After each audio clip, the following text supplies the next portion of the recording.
homemade taho.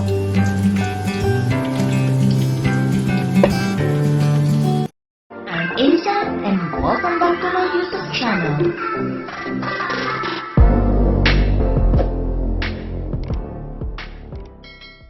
Hi! Welcome back to my YouTube channel, and for today's video, gagawa tayo ng homemade taho.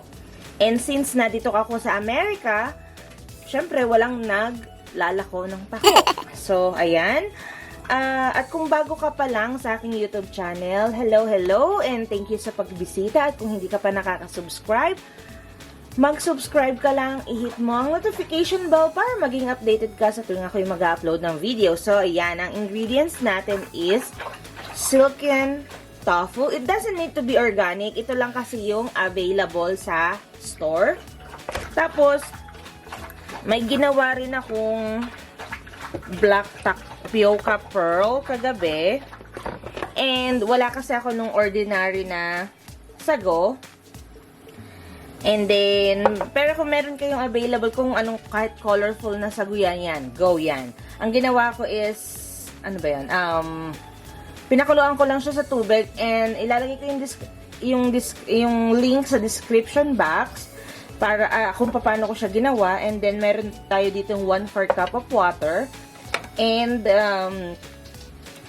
gagamit tayo ng 1/4 cup of brown sugar para sa ating arnibal.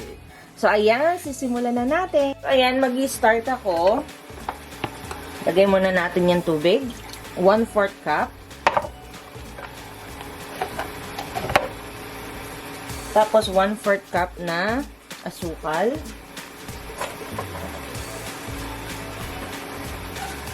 Hinahaluin lang natin and then papakuluan hanggang sa ma-dissolve siya.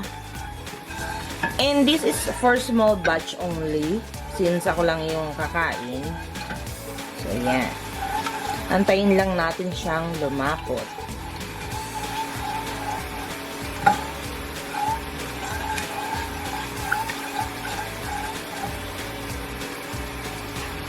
Hayaan lang natin siyang kumulo and mag-thicken ng konti.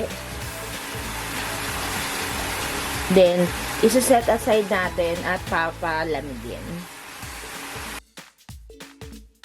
Ayan, isa-set aside ko yung arnibal na nagawa natin, tapos papalamigin lang natin.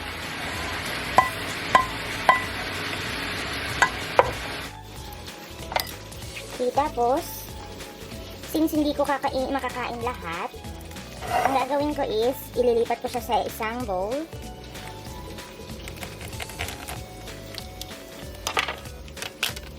And I will just use only like half of it.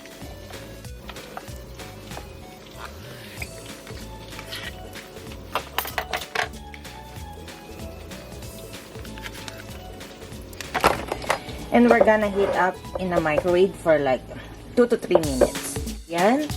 I-assemble na natin. Madali lang siya. I-layer lang natin.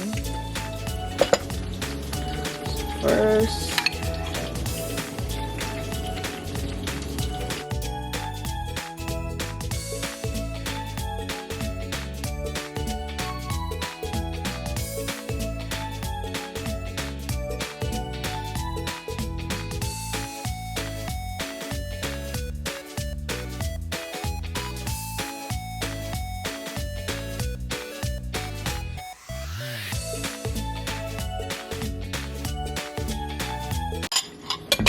and there you have it, our own homemade taho.